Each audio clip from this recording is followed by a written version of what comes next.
isso, quando uma pessoa ela se auto-intitula xamã e ela tá falando que ela vai curar as pessoas com ayahuasca, ela tá sendo criminosa.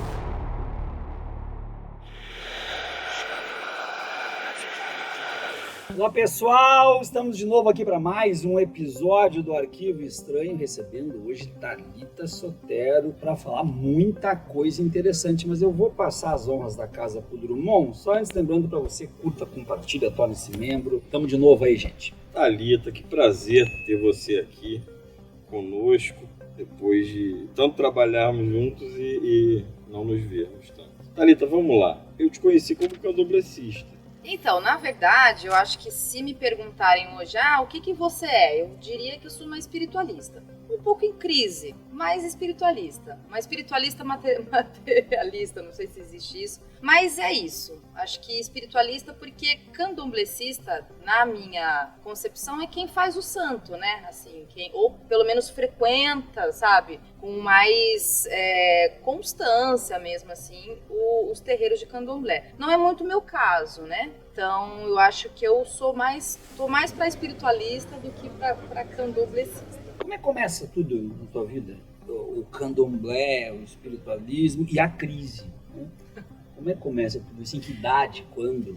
Bom, eu posso dizer que eu tenho, desde criança, algumas questões com mediunidade, assim, né? Então, desde novinha, eu sou de uma família católica, né? Sou filha de uma ex-freira. Minha mãe foi freira por 9 anos, quando solteira, evidentemente, né? E então eu cresci num lar cristão católico. Então, cresci na igreja, coroei Nossa Senhora, fiz primeira comunhão, fiz crisma. Passei a vida realmente, pelo menos até lá os meus 15, 16 anos, católica, né? Frequentando todo domingo, missa, etc. Mas essas questões que eu tenho desde a infância mesmo, assim, por exemplo, ter medo de dormir sozinha, ouvir coisas, ver vulto, desde criança são coisas que me acompanham. Assim, ter muito medo de filme de terror, ter uma sensação constante de ter alguma energia ou ter alguma coisa no ambiente, mas como filha de uma mãe muito católica, e que inclusive fez curso de parapsicologia com o Padre Quevedo. Opa. Ela sempre diz, né, sempre disse, até hoje inclusive, que essas coisas não existem, né, e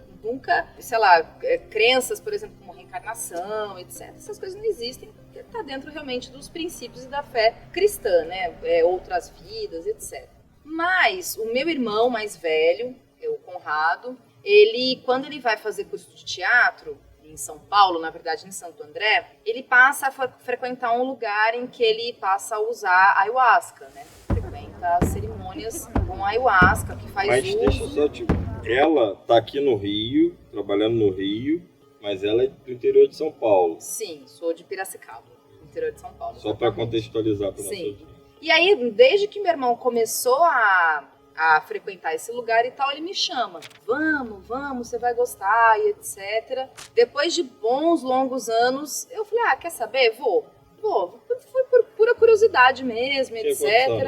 Foi em 2011, então eu tinha 24 para 25 anos. E aí, eu fui na curiosidade para essa cerimônia, né, que foi lá no interior de São Paulo, em Mairink, num sítio, para esse ritual. Né, era uma festa que nesse lugar, né, que eu frequentei e que eu posso dizer, a gente pode até falar um pouco mais sobre isso ao longo da conversa. Hoje eu entendo que o lugar é uma espécie de seita. Acho que esses são um dos problemas, inclusive, que está dentro do universo ayahuasqueiro, né, da ayahuasca, etc. E todo esse uso, essa utilização, acho que essa apropriação dessas medicinas da floresta, né. Quando eu cheguei nesse lugar, então aí eu fiz esse trabalho, né, então eu fiz o uso da ayahuasca, e aí tem toda uma preparação, né, para você fazer o uso da ayahuasca, embora eu acredite que aquele lugar era uma espécie de seita mesmo, tinha todo um cuidado, eu acho que lugares sérios, inclusive, que oferecem, né, a ayahuasca, né, o chamado Santo Daime também, mas tem diferença, acho que isso é uma outra coisa. O Santo Daime, só pra gente atropelar, porque eu tenho algumas questões disso, o Santo Daime, ele é a religião. Isso. O que você chama de seita? Não necessariamente. O que eu diria seita é no sentido mais problemático, né? Porque pejorativo, né? O Santo Daime, ele é a religião, né? A doutrina que ela vem da própria história do mestre Irineu Irineu Serra, que é quem faz todo o trabalho, quem começa a utilizar lá no começo do século XX, a ayahuasca. Aí ele tem toda uma história com ele mesmo, que dentro desse processo, dessa imersão que ele faz, ele recebe uma divindade, que ele dá o nome de Virgem da Conceição, e que ela, então, ele recebe uma licença espiritual para socializar a ayahuasca. A ayahuasca, até então, ela tinha um uso muito limitado dentro das comunidades indígenas, né? Pajés que utilizavam para poder ir buscar suas curas, né? Isso é uma outra coisa problemática que a gente pode falar a respeito, porque é um problema muito sério com relação a isso, na minha avaliação. E aí, então, ele passava todas essas informações desse trabalho que ele tinha, desse transe, né? Desse Isso acesso. É mais ou menos nos anos 30 do século passado. Isso, exatamente. E aí, então, o mestre Irineu é quem, a partir dessa licença espiritual que ele recebe, ele passa, então, a criar uma ritualística para as pessoas fazerem uso da ayahuasca, que é o chamado Santo Daime. Então, a ayahuasca, existem aí registros de mais de 3, 4 mil anos de uso dela. Então, os povos quechuas, por exemplo, já faziam uso da ayahuasca. E o Santo Daime, ele é, então, uma espécie de derivação à religião, ou à doutrina, se a gente pode falar também assim. Dentro do Santo Daime, acho que dentro da árvore do Santo Daime, tem a união do vegetal e a barquinha. Essas 3 doutrinas, religiões, são as mais antigas, mais estruturadas e mais famosas. Mas aí, quando sai desse universo lá da região do Acre, que é onde o mestre Irineu, que é esse... A barquinha é do Acre, não é isso? Isso, exatamente. Mas tem aqui no Rio, em Niterói, tem também uma sede da barquinha. Eu fui na barquinha. E aí tem toda essa história, então, e é porque as pessoas confundem muito, né? Quando fala, eu vou tomar o chá do Santo Daime. Mas é que o Santo Daime é uma coisa, a ayahuasca é o chá, né? O chá do Santo Daime. Mas tem gente que faz... Seria a hóstia da Igreja Católica. Isso. Tanto que tem muitos lugares que chama de sacramento. Você vai consagrar a ayahuasca, vai tomar o sacramento. Então é mais ou menos nessa concepção. Então, o mestre Irineu, o que ele faz? Ele usa, então, dentro daquilo que ele funda, essa ritualística, ele estabelece a junção de várias crenças, né? Então, a crença cristã católica, porque ele passa a ele fala, né? Então, ele passa a receber os hinos. E aí, então, para quem vai fazer um trabalho de Santo Daime, né, com o mestre Irineu, dentro da concepção, que é esse inário, as pessoas dentro do trabalho, elas vão cantando esse inário. Elas vão, diríamos que entoando esses versos num processo de transe mesmo, né? Que aí faz parte do próprio efeito psicotrópico e psicoativo da ayahuasca. Não é alucinógeno, que é uma outra coisa também que as pessoas confundem muito. Porque o que acontece? A ayahuasca, eu tô explicando, depois eu posso voltar na minha história. Não sei se dá pra gente seguir um pouco nessa linha. Eu acho que essa questão de não ser alucinógeno é importante explicar o porquê. Qual é a diferença entre o alucinógeno e a ayahuasca? É porque o CONAD, que é o Conselho Nacional de Drogas, ele estuda a ayahuasca por 18 anos para, inclusive, fazer a autorização para o uso ritualístico e religioso da ayahuasca. Portanto, a ayahuasca não é recreação.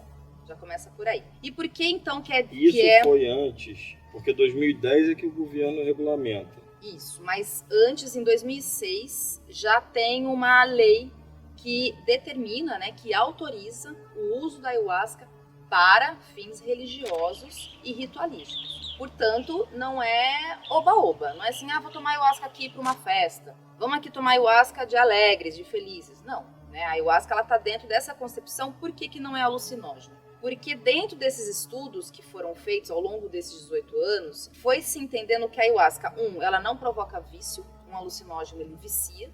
A ayahuasca você não fica com a coisa da fissura.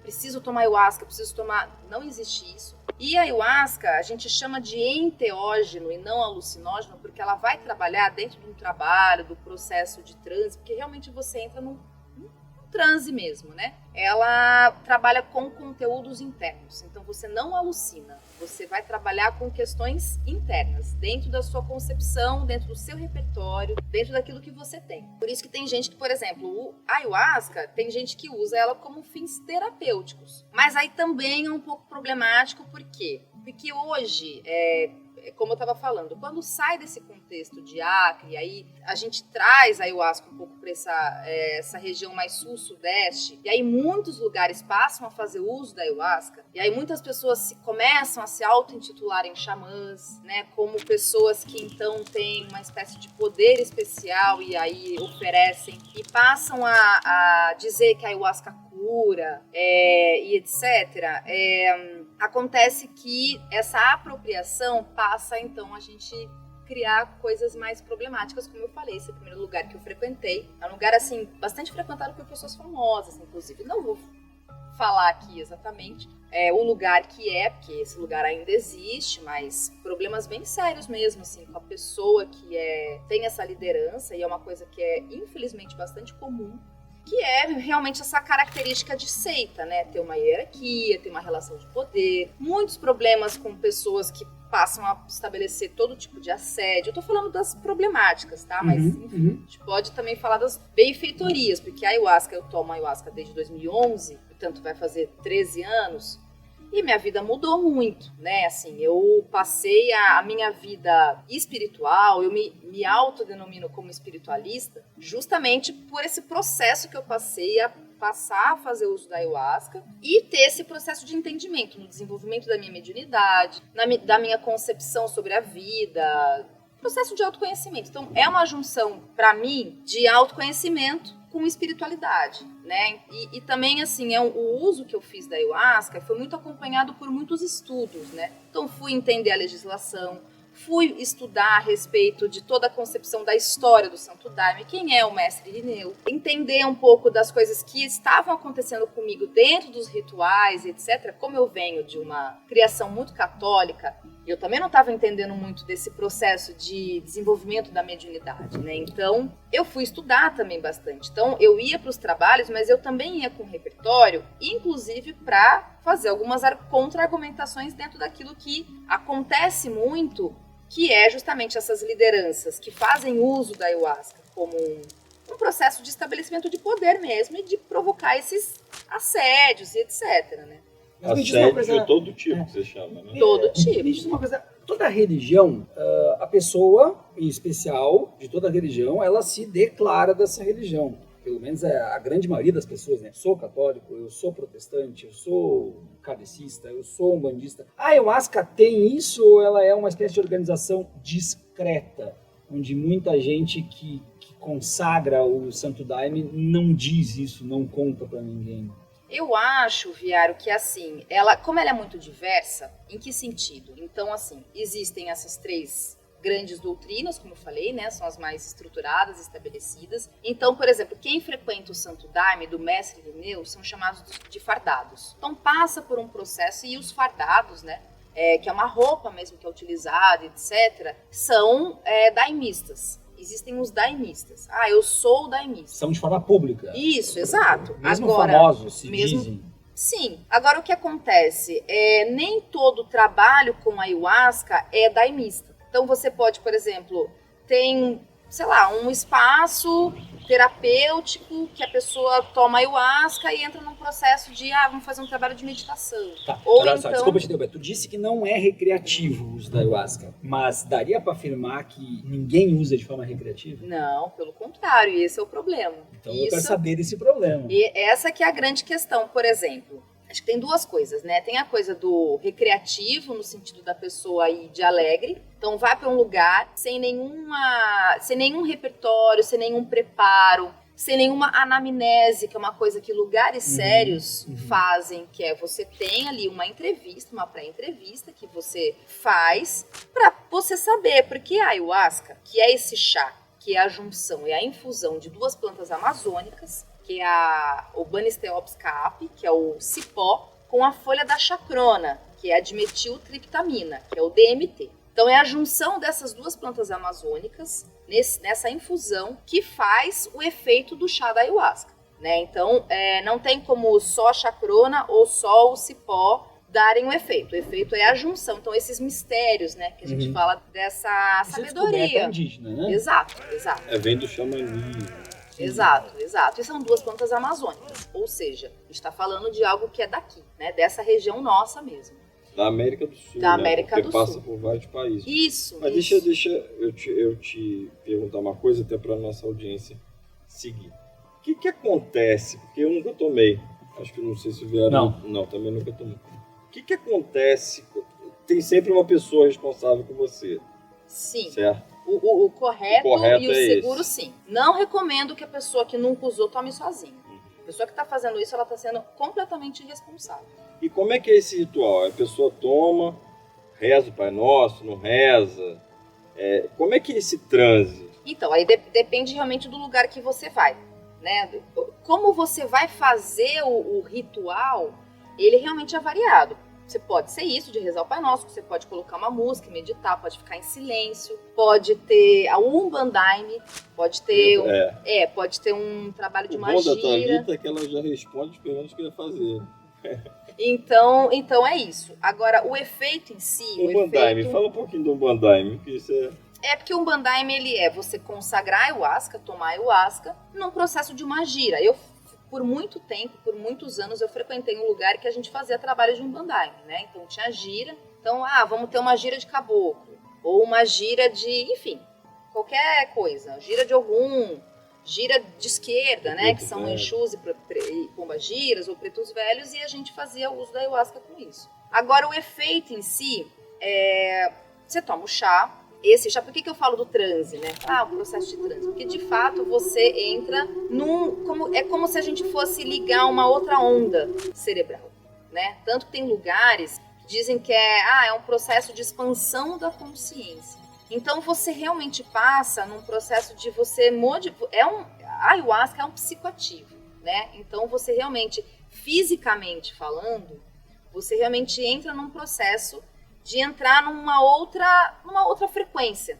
Acho que a gente pode colocar dessa forma. Então você fica mais sensitivo, você fica, né, com a sensibilidade mesmo do corpo, né? Você entra nesse processo de transe e aí, no processo dela ser psicoativa, você vai então passar por um processo que eu diria terapêutico mesmo, e espiritual, e também aí vai realmente da crença de cada um, dentro daquilo que a pessoa...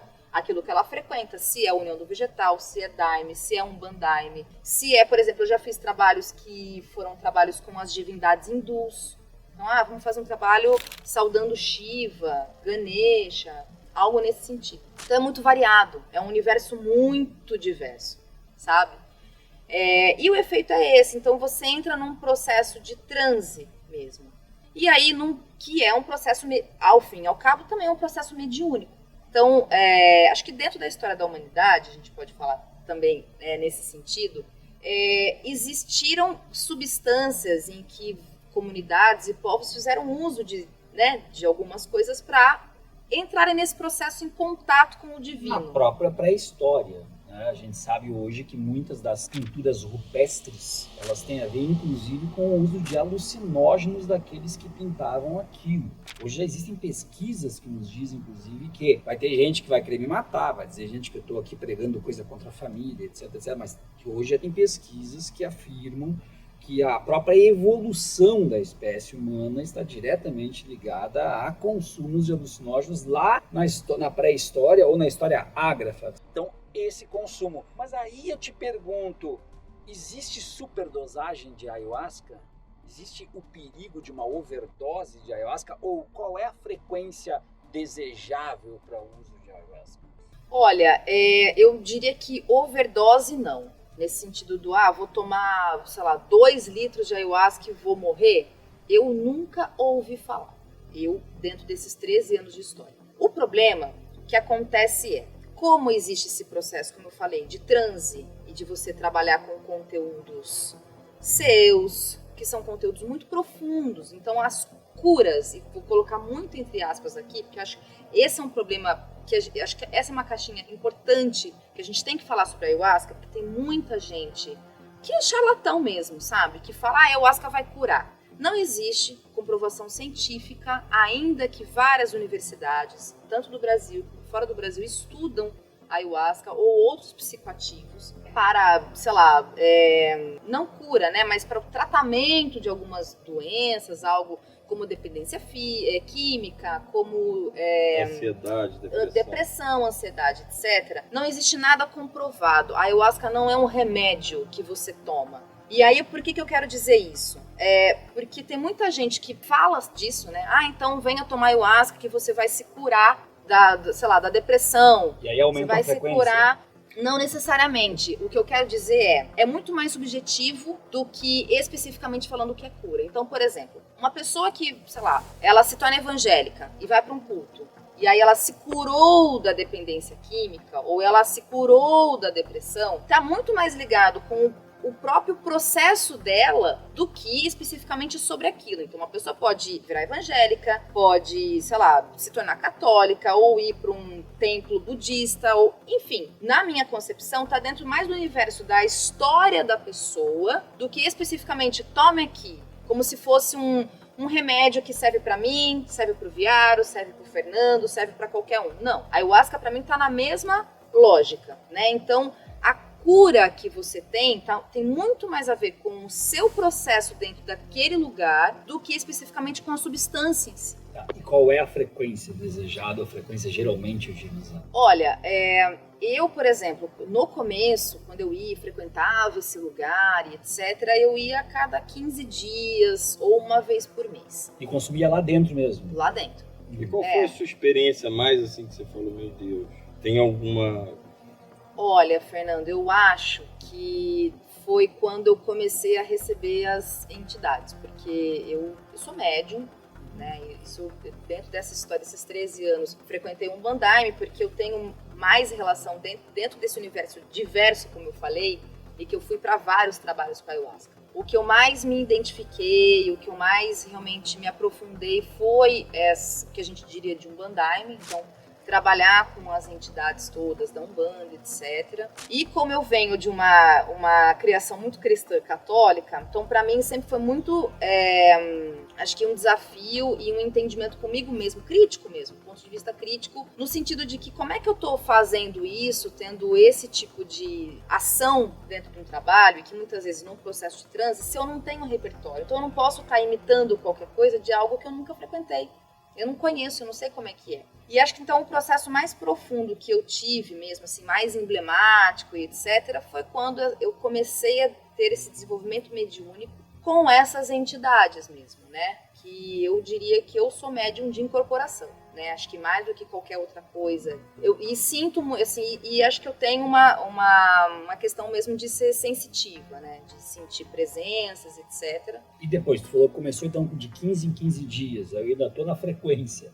E depois, baixou essa frequência do consumo? Eu acho que aí, assim, com a vida, né? Aí, enfim, fazendo outras coisas, etc. Lá para 2018, mais ou menos, eu passei aí menos nos trabalhos. Até porque depois eu comecei a fazer a minha segunda faculdade, etc. Como eu falei, não é um vício. Então não é uma coisa que você precisa tomar para poder... Claro, se você vai para um trabalho, você toma ali.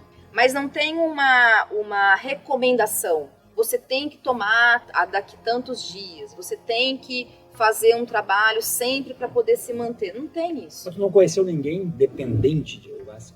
Não, porque a ayahuasca não causa dependência. Como eu falei, o CONAD, quando ele estabelece o uso para fins religiosos, ele estabelece justamente a partir desse estudo de que a ayahuasca ela não causa dependência química.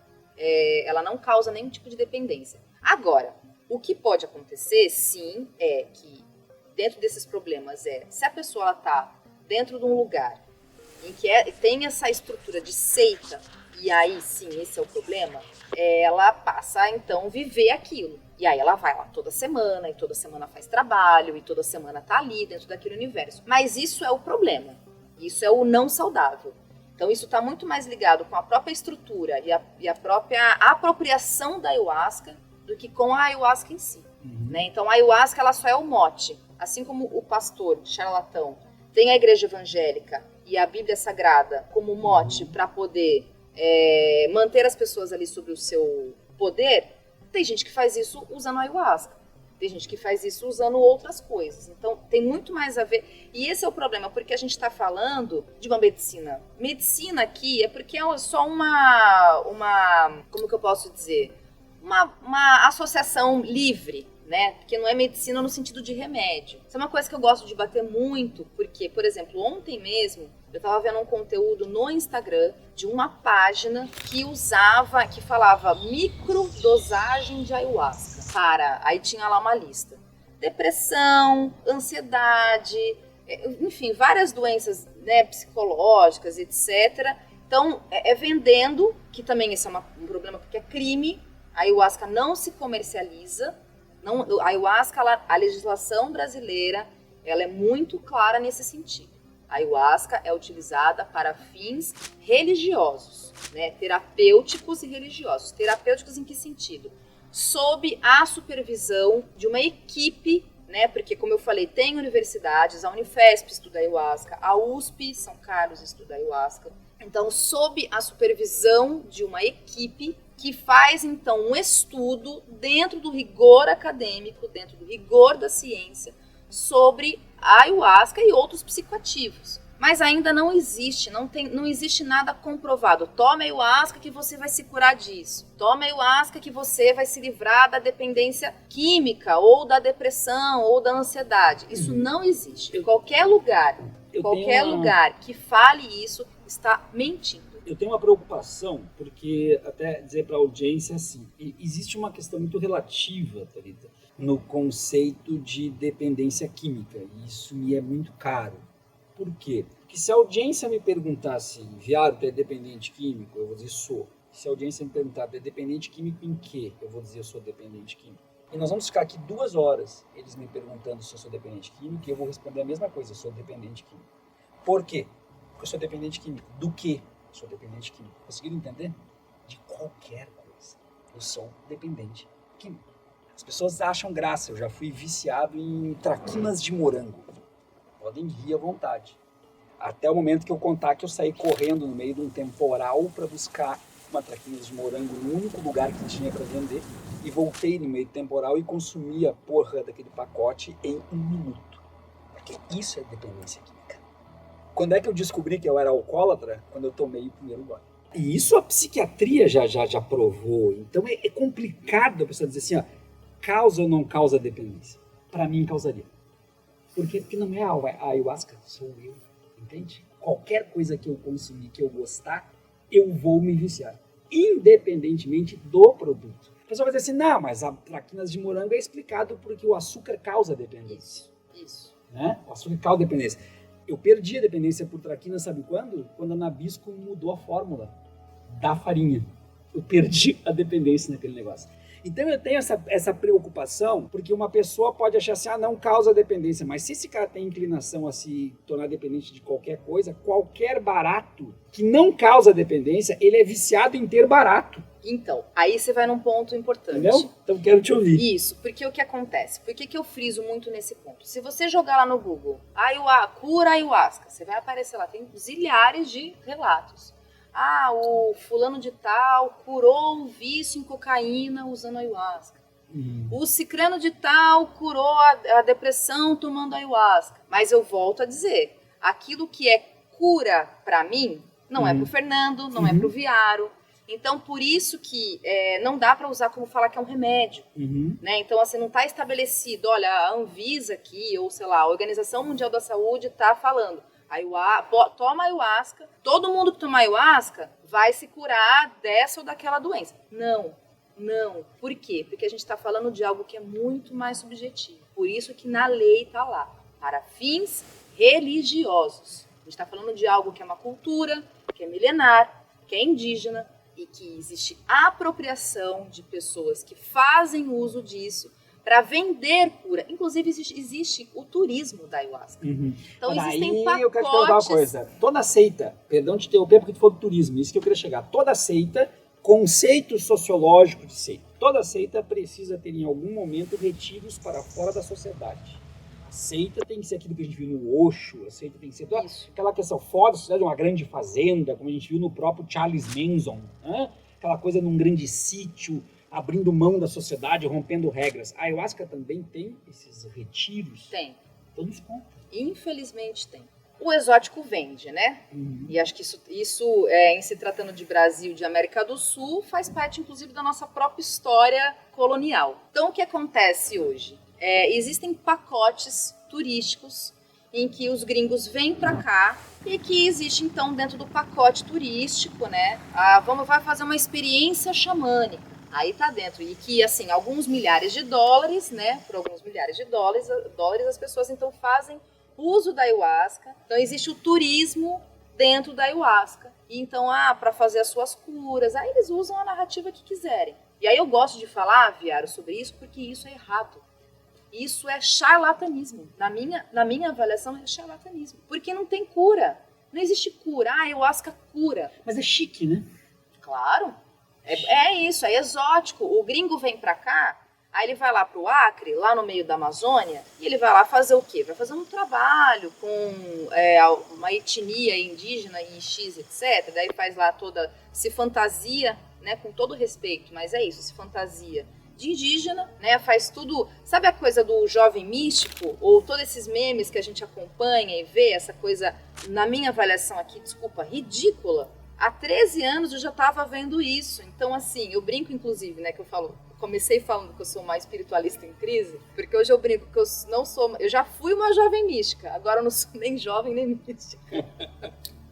Mas brincadeiras à parte, o que eu quero dizer com isso essa branquitude, acho que a gente pode colocar nesses termos, né, que é essa apropriação de coisas, enfim, nesse caso, dessa cultura indígena e de maneira muito deturpada. E eu tô falando, a gente tá aqui falando da ayahuasca, mas existe um pacote, porque eu já fiz uso da ayahuasca, do rapé, da sananga, do cambô. O cambô é o veneno do sapo. Eu tenho um amigo que quase se matou por consumir um psicotrópico que é conhecido por Salvia divinorium.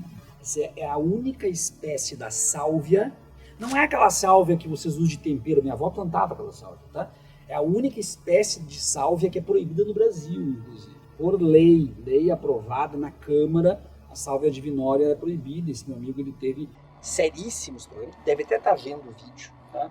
Seríssimos problemas, diz que ele consumiu uma dosagem acima do que tinham dito para ele, e ele na cozinha da casa dele, ele viu abrir um buraco no chão e ele cair num precipício, e ele estava na cozinha, e se não chegasse um amigo para salvar ele estava cabeceando o chão, ele ia se matar no meio daquele... Era um psicotrópico. Ele consumiu mais do que deveria, uma substância proibida no Brasil. Não interessa, psicotrópico. Então, Viário, isso é legal que você falou, porque o que acontece? Muitos fatos aconteceram recentemente, inclusive, acho que o último caso que eu acompanhei foi de um homem que foi num ritual, numa cerimônia, tomou ayahuasca, aí ele usou o rapé 3 vezes. O rapé é o tabaco, né? São cascas de árvore junto com tabaco que você assopra, né? E ele teve uma parada cardíaca e morreu. Tem a história do Glauco, o Glauco cartunista, lá em 2010 também foi assassinado. Acho que essa história é muito emblemática porque foi muito repercutida na imprensa e muita coisa errada, muita desinformação sobre a ayahuasca circulou. Deixa eu então te perguntar em relação ao Glauco, que aí eu emendo a segunda.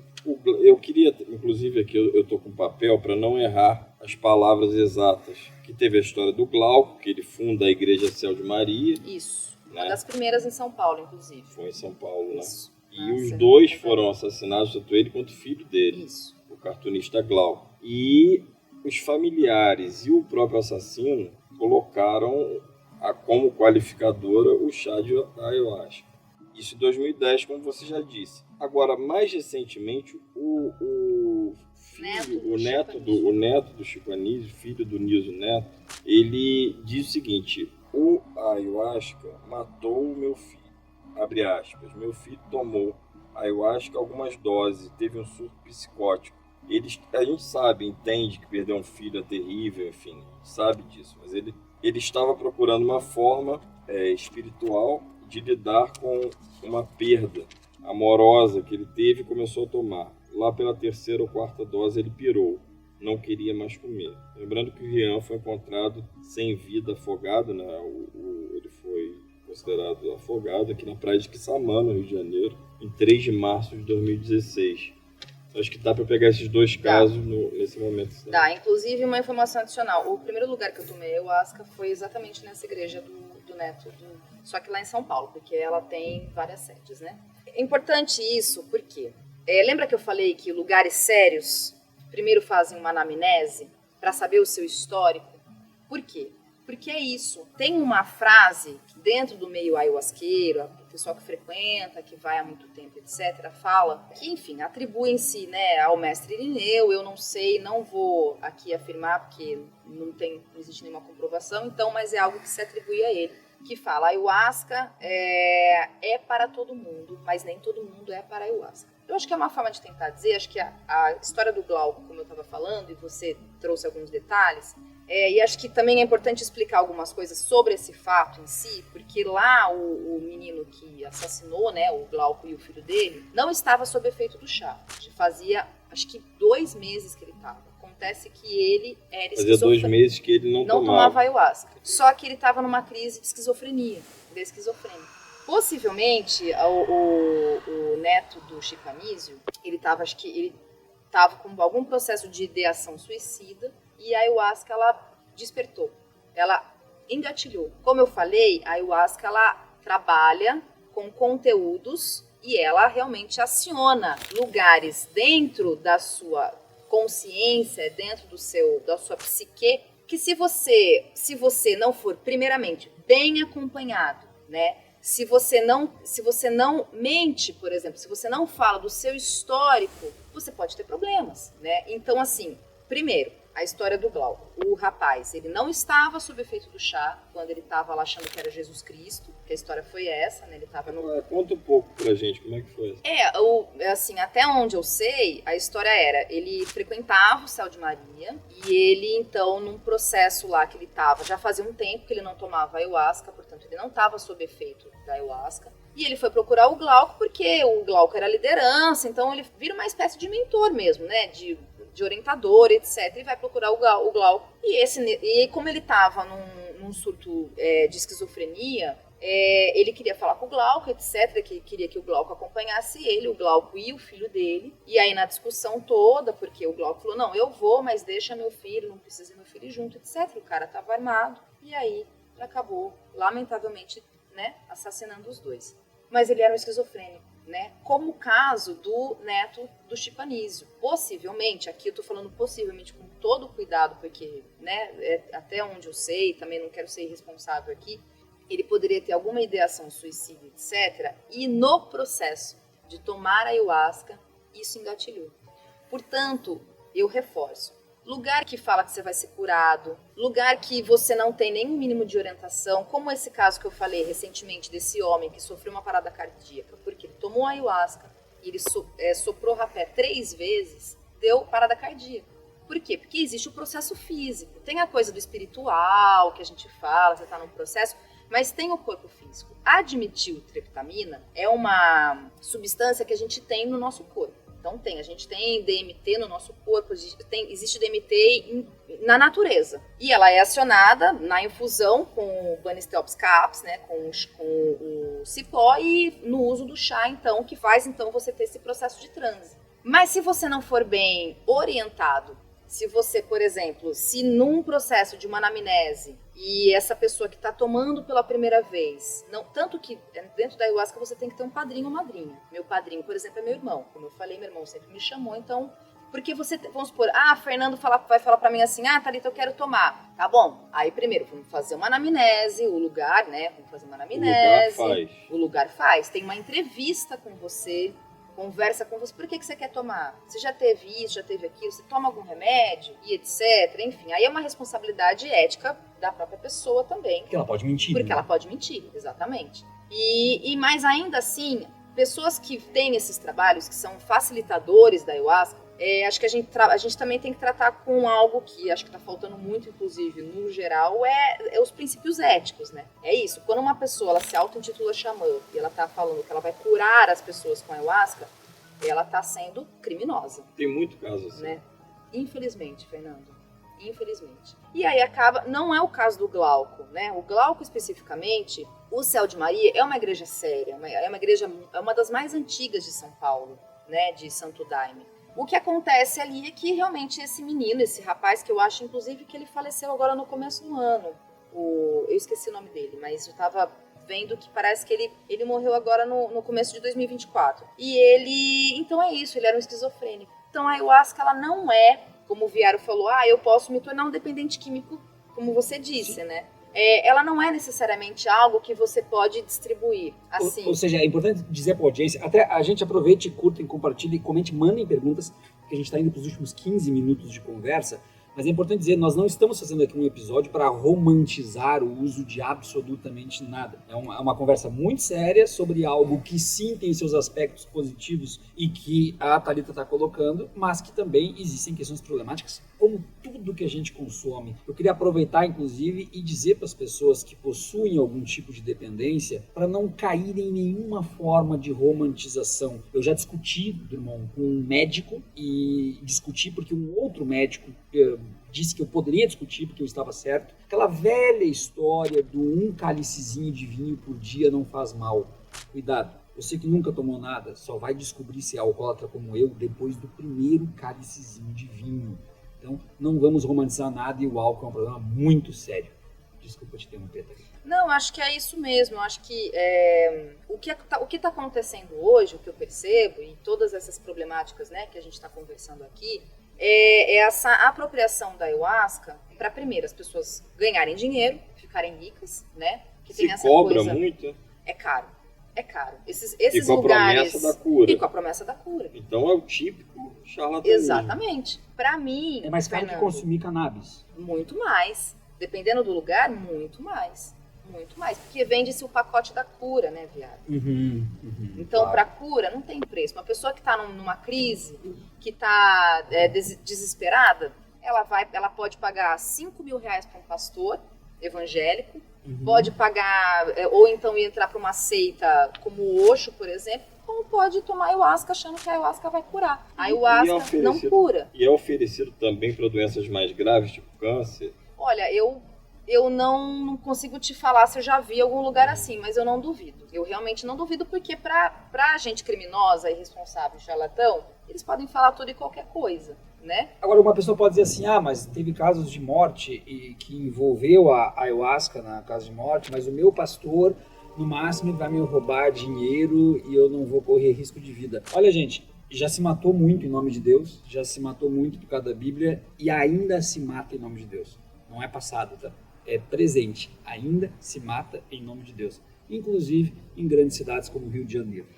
E aí o que acontece? Essas pessoas, né, esses criminosos, porque para mim não tem outro nome, eles acabam com a utilização irresponsável e criminosa da ayahuasca, que pelo menos eu falo aqui, porque para mim é algo que me é muito caro, que para a minha vida realmente mudou depois que eu passei a tomar ayahuasca. Minha concepção sobre o mundo, o autoconhecimento que eu adquiri ao longo desses 13 anos, a minha espiritualidade, etc. Mas eu falar para você, assim, mas não o meu depoimento não é um depoimento no sentido de falar assim, olha, curou a minha vida. Estou revelando a boa nova. Estou revelando aqui então que, olha, se todo mundo tomar, o mundo vai se transformar o paraíso na Terra. Não é verdade, não é verdade. A ayahuasca pode ter sido bom para mim, mas não vai ser necessariamente para todas as pessoas. E aí o que acontece? Só que, de novo, é uma medicina, porque é um termo, é uma livre associação, tá, gente?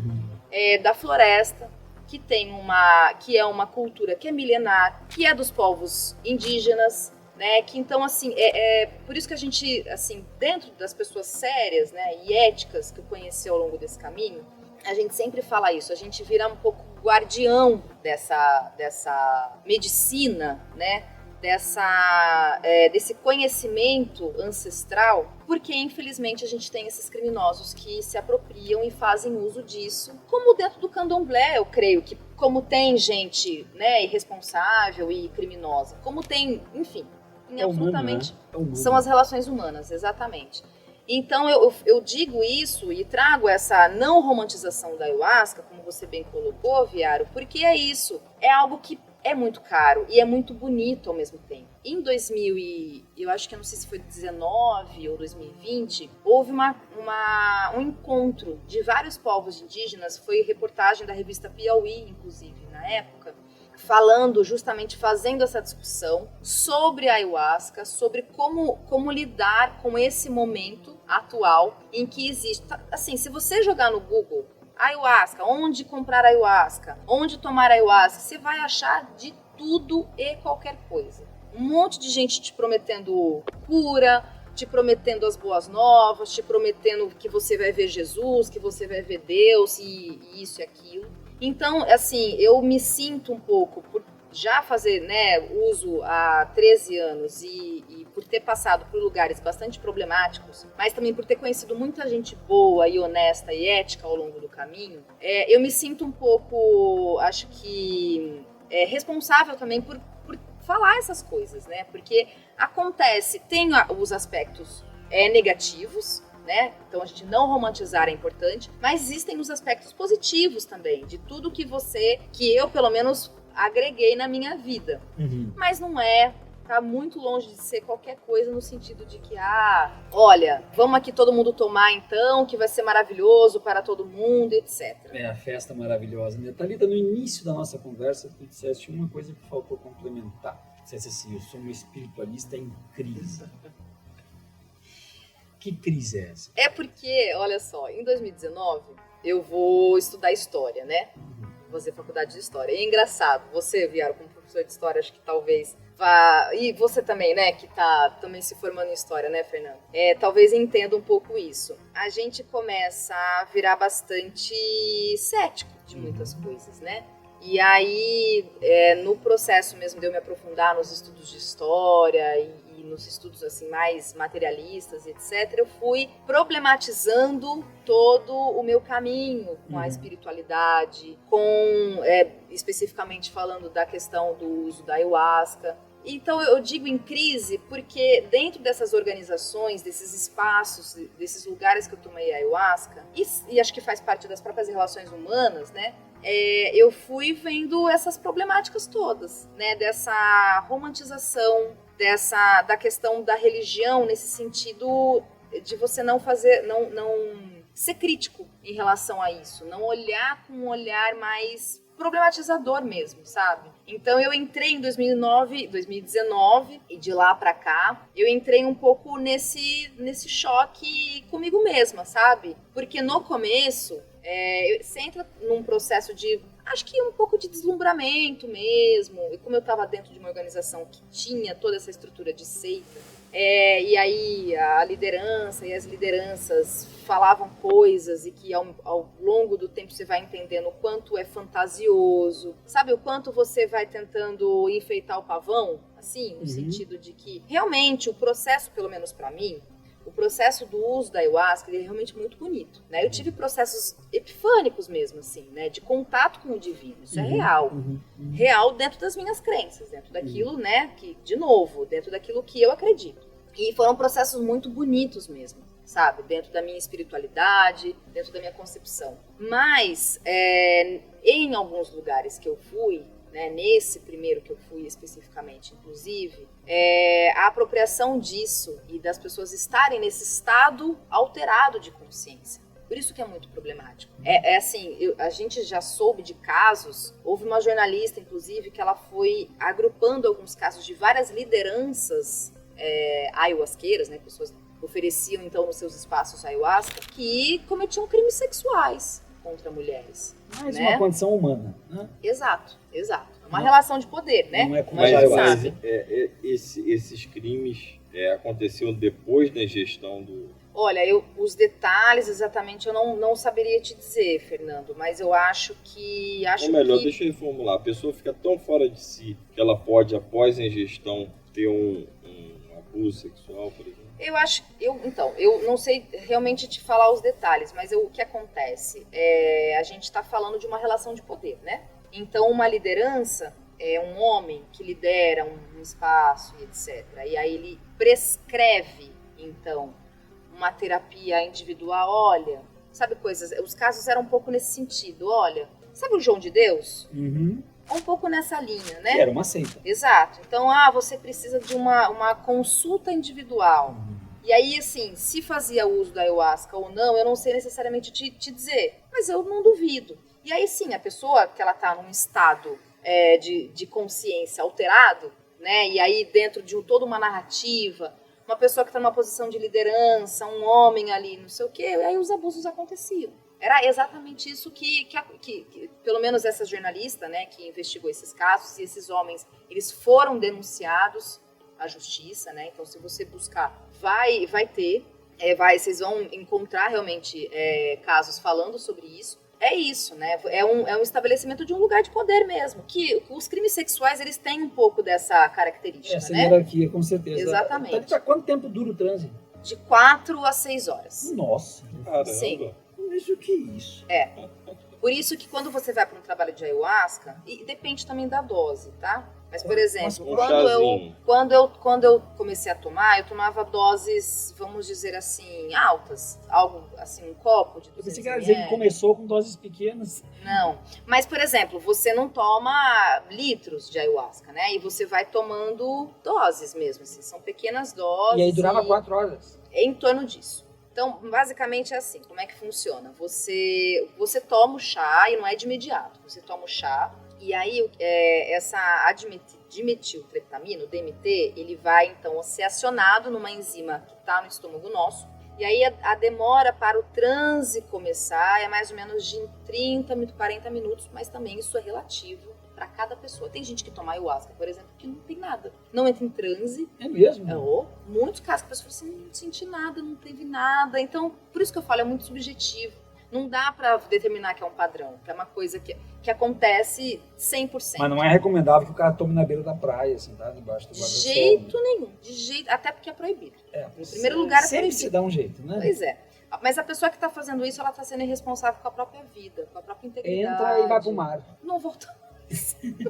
Tô brincando, Não, mas e se não enfim. tiver a anamnese, se a pessoa já tem uma tendência à depressão, suicídio e tal. E aí, olha só que interessante, Eu vou só uma tomar informação mesmo. adicional. No meu primeiro trabalho, com ayahuasca, a primeira vez que eu tomei ayahuasca, quando eu fui entender esse processo do estou em transe, porque também não é uma coisa linear, né?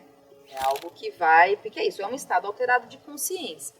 Quando eu vi aquele trabalho, era um trabalho grande, tinham 500 pessoas mais ou menos, assim. E a primeira referência que me veio, não sei se vocês vão se lembrar do filme Avatar, em que tem um momento em que eles estão em volta de uma árvore, e aí eles estão unidos, e aí eles têm todo um processo que eles estão conectados com a natureza, Sim. e eles estão entoando ali uma espécie de esqueci a palavra, um cântico, mas como é que chamam os monges budistas? Eles fazem... Mantra. Isso, uma espécie de mantra. Tem gente que atribui os versos do mestre Irineu, né, o trabalho do mestre Irineu, aquele rito que você faz, como uma espécie de mantra. Por quê? São palavras que vão o quê? São chaves de acesso para abrirem os portais. Né, os portais das dimensões em que você vai, então, fazer os seus trabalhos espirituais. E aí a primeira visão que eu tive, né, nesse transe, me veio como referência a essa cena do filme do Avatar. Porque quando eu olhei na minha volta e eu vi aquelas pessoas todas cantando, né, aqueles cantos, né, daquele trabalho específico que eu fiz, a referência que eu fui fazer foi dessa cena desse filme, em que eles estão ali num contato. Porque é isso, acho que o bonito, acho que talvez para acabar, né, não sei, a nossa fala aqui sobre isso, o bonito da ayahuasca em si, e que para mim ficou nesse contato com o divino, porque a gente está falando de algo que é uma medicina ancestral indígena, é essa conexão com a natureza, né? De você ter esse contato bonito com a natureza, e a minha concepção também muda nesse sentido mesmo, né? De você ter esse entendimento do que é divino, né? E talvez você entender o quanto, por exemplo, através dessa medicina ou através da própria cultura indígena, eles têm muito para nos ensinar, no sentido do quanto a gente sabe nada, ou quase sabe pouco, ou quase nada sobre realmente o que são esses mistérios, né, da ancestralidade indígena, né? A gente sabe, e por a gente não saber nada, acho que também isso faz parte de alguma forma do próprio processo colonial que a gente aprendeu sobre os povos indígenas, a gente se apropria e fala esse monte de bobagem que a gente vê por aí. Então esse é um grande problema. Muito bem, gente. Essa brilhante entrevista, brilhante conversa com a Olha, Thalita. uma das melhores, Uma hein, das velho? melhores, né? Caramba, que Baita. conteúdo. Baita entrevista. Gente, se ainda não se inscreveu, se inscreva, torne-se membro se assim desejar e mande comentários, curta e compartilhe para todo mundo. Obrigado, Thalita.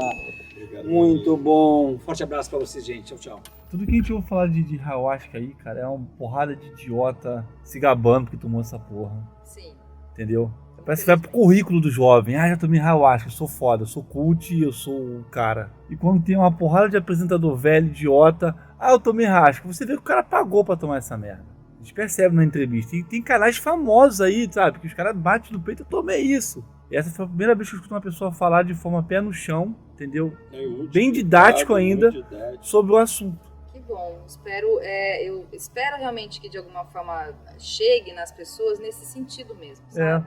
Porque é muito... Ontem que eu vi essa página do Instagram, microdosagem de ayahuasca, cara, é bizarro. Eu acredito. Da mesma forma que todas outras religiões usam de artifícios Isso, divino e isso. tal. Aí pega essa galera jovem, tá nessa onda, nessa moda toda. O jovem místico é uma merda. O jovem já é uma merda. Místico então é pior ainda, cara. Gente do YouTube, comunidade Arquivo Estranho, é o seguinte, eu venho aqui dizer, a gente tem 5 categorias para você se tornar membro. Cada uma delas tem brindes exclusivos. Se torne membro, vem pra cá.